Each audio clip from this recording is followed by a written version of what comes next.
ચાલો એક સફર પર નીકળીએ, સમયમાં પાછા જઈને ભારતના ઇતિહાસના એવા પાના ખોલીએ જે સૌથી જૂના છે. આ ચર્ચાએ પ્રાચીન શહેરો અને ગ્રંથોની છે જે આપણી સંસ્કૃતિના મૂળમાં વસેલા છે. તો આપણે આ સફરમાં શું જોવાના છીએ?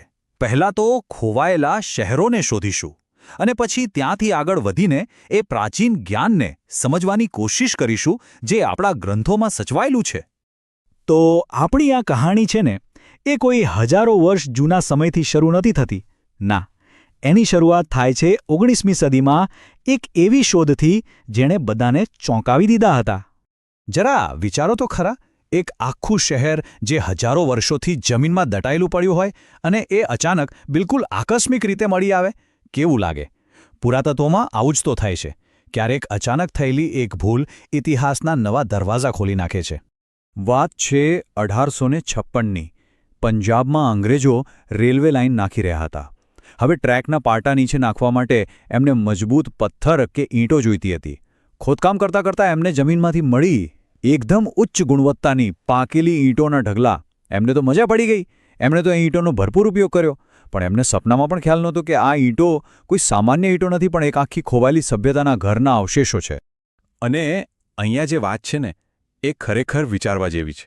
જુઓ, આ સભ્યતા લગભગ 4500 વર્ષ પહેલાં એના શિખર પર હતી, પણ એના અવશેષો મળ્યા પછી પણ એનું સાચું મહત્વ સમજવામાં અને એનું વ્યવસ્થિત ખોદકામ શરૂ કરવામાં લગભગ 70-80 વર્ષ લાગી ગયા. વિચાર કરો કેટલો બધો સમય. તો ચાલો હવે આપણે સીધા જ એ સમયમાં પહોંચી જઈએ, એક ટૂર પર જઈએ આ જબરદસ્ત અને એકદમ સુવ્યવસ્થિત શહેરોની. આ શહેરો કંઈ આડેધડ નહોતા વસેલા. ના, એમનું પ્લાનિંગ જબરદસ્ત હતું. એટલું આગળનું કે આજના એન્જિનિયરો પણ જોઈને દંગ રહી જાય. શહેરના 2 મુખ્ય ભાગ હતા. એક ઊંચાઈ પર કિલ્લા જેવો વિસ્તાર, કદાચ જ્યાં શાસકો કે મુખ્ય લોકો રહેતા હશે, અને બીજો નીચેનો મોટો વિસ્તાર જ્યાં સામાન્ય જનતાના ઘર હતા. બધું જ એકદમ વ્યવસ્થિત. અને એમની ચોકસાઈ તો જુઓ, એકદમ 90 ડિગ્રીના ખૂણે. જે મુખ્ય રસ્તાઓ હતા ને, એ બિલકુલ સીધા અને એકબીજાને કાટખૂણે કાપતા હતા. જાણે કોઈએ ફૂટપટ્ટી અને કાટખૂણિયાનો ઉપયોગ કરીને આખું શહેર ડિઝાઇન કર્યું હોય. આ કોઈ અકસ્માત નહોતો. આ હતું પરફેક્ટ અર્બન પ્લાનિંગ. અને પછી આવે છે મોહેન્જો-દડોનું આ ગ્રેટ બાથ, એટલે કે મહાસ્નાનાગાર. આ કોઈ આજકાલનો સ્વિમિંગ પુલ નથી. આ તો એ જમાનાની એન્જિનિયરિંગનો એક ઉત્તમ નમૂનો છે. ઈંટોને જોડવા અને પાણીને ટકાવી રાખવા માટે કુદરતી ડામરનો ઉપયોગ કરવામાં આવ્યો હતો. એવું માનવામાં આવે છે કે કોઈ ખાસ તહેવારો કે ધાર્મિક પ્રસંગો પર લોકો અહીંયા સામૂહિક સ્નાન માટે ભેગા થતા હશે. એટલે કે આ એમના સામાજિક જીવનનું એક મોટું કેન્દ્ર હતું. સારું, ઇમારતો અને રસ્તાઓની વાત તો કરી, પણ એમાં રહેતા લોકો કેવા હતા? શું ખાતા પીતા હતા? એમનું રોજનું જીવન કેવું હતું? ચાલો હવે જાણવાની કોશિશ કરીએ. તો એમનું જીવન એકદમ ધમધમતું હતું. મુખ્યત્વે તો તેઓ ખેડૂતો અને પશુપાલકો હતા. ઘઉં, જવ જેવું અનાજ ઉગાડતા. પણ સાથે સાથે તેઓ જબરદસ્ત કારીગરો પણ હતા. માટીના વાસણો, કાંસાની વસ્તુઓ, સુંદર મણકા બધું જ બનાવતા. અને એમનો વ્યાપાર ગુજરાતના લોથલ જેવા બંદરોથી એમનો માલ છેક દૂર દૂર સુધી જતો. અને હા, એમની પોતાની એક લિપિ પણ હતી, ચિત્રો જેવી. પણ દુર્ભાગ્યે એ રહસ્યમય લિપિને આજ સુધી કોઈ પૂરી રીતે ઉકેલી શક્યું નથી. જરા આ દ્રશ્યની કલ્પના કરો. લોથલના બંદર પર એક વેપારી છે. એ પોતાના માલના પોટલા પર ભીની માટી લગાવીને એના પર પોતાની ખાસ મોહર એટલે કે સીલ મારે છે.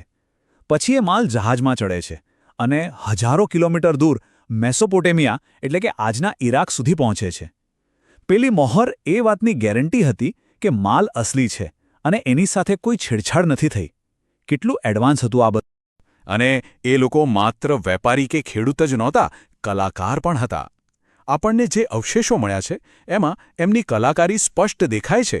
એક બાજુ કાંસામાંથી બનેલી ડાન્સિંગ ગર્લ જેવી અદ્ભુત મૂર્તિ છે, તો બીજી બાજુ બાળકો માટે બનાવેલા માટીના ગાડલા અને પશુ પક્ષીઓના રમકડા પણ છે. આ બતાવે છે કે એમના સમાજમાં કલા પણ હતી અને બાળકોનું બાળપણ પણ જીવંત હતું. પણ પછી સદીઓની આ જાહોજલાલી પછી આખી સભ્યતા જાણે ગાયબ થઈ ગઈ. કેવી રીતે? કોઈને પાક્કી ખબર નથી. શું નદીઓમાં ભયંકર પૂર આવ્યા? કે પછી હવામાન બદલાઈ ગયું અને બધું સુકાઈ ગયું? કે પછી કોઈ બીમારી ફેલાઈ? આ એવા સવાલો છે જેના જવાબ આજે પણ ઇતિહાસકારો શોધી રહ્યા છે.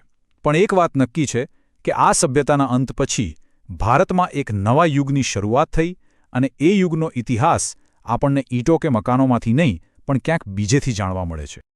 તો સવાલ એ છે કે જ્યારે ખોદકામ કરવા માટે કોઈ શહેર કે અવશેષો જ ન બચ્યા હોય તો પછી એ સમયના સમાજ વિશે જાણવું કેવી રીતે? ઇતિહાસને કેવી રીતે સમજવો? અને એનો જવાબ છે ગ્રંથો. હવે ઇતિહાસ જમીનની નીચેથી નહીં પણ શબ્દોમાં સચવાવા લાગ્યો. અને આ શબ્દો હતા વેદ. વેદનો સંસ્કૃતમાં અર્થ જ થાય છે જ્ઞાન. આ એ પવિત્ર ગ્રંથો છે જેમાં એ સમયનું જ્ઞાન, પ્રાર્થનાઓ અને વિચારો સચવાયેલા છે. અને રસપ્રદ વાત એ છે કે આ જ્ઞાન લખાયું એના કરતાં ઘણું પહેલાંથી પેઢી દર પેઢી ગુરુ શિષ્ય પરંપરામાં માત્ર બોલીને જ સાચવવામાં આવ્યું હતું. મુખ્યત્વે 4 વેદ છે. સૌથી જૂનો અને સૌથી મહત્વનો છે ઋગ્વેદ, જેમાં દેવી દેવતાઓની સ્તુતિ અને પ્રાર્થનાઓ છે. પછી આવે છે યજુર્વેદ, જેમાં યજ્ઞ અને પૂજાની વિધિઓ છે.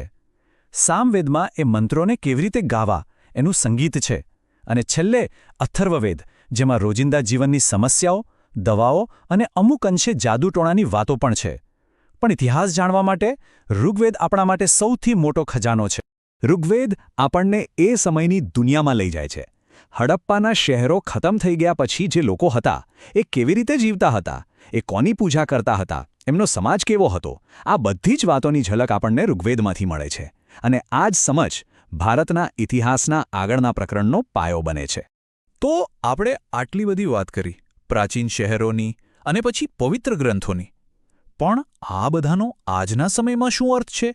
આ બધું આજે પણ આપણા માટે કેમ મહત્વનું છે? જુઓ, આ બંને યુગનો વારસો અલગ અલગ પણ બહુમૂલ્ય છે. હડપ્પીય સભ્યતાએ આપણને શીખવ્યું કે એક સુવ્યવસ્થિત શહેર કેવું હોય, સ્વચ્છતાનું શું મહત્વ છે. એમણે આપણને અર્બન પ્લાનિંગનો પાયો આપ્યો.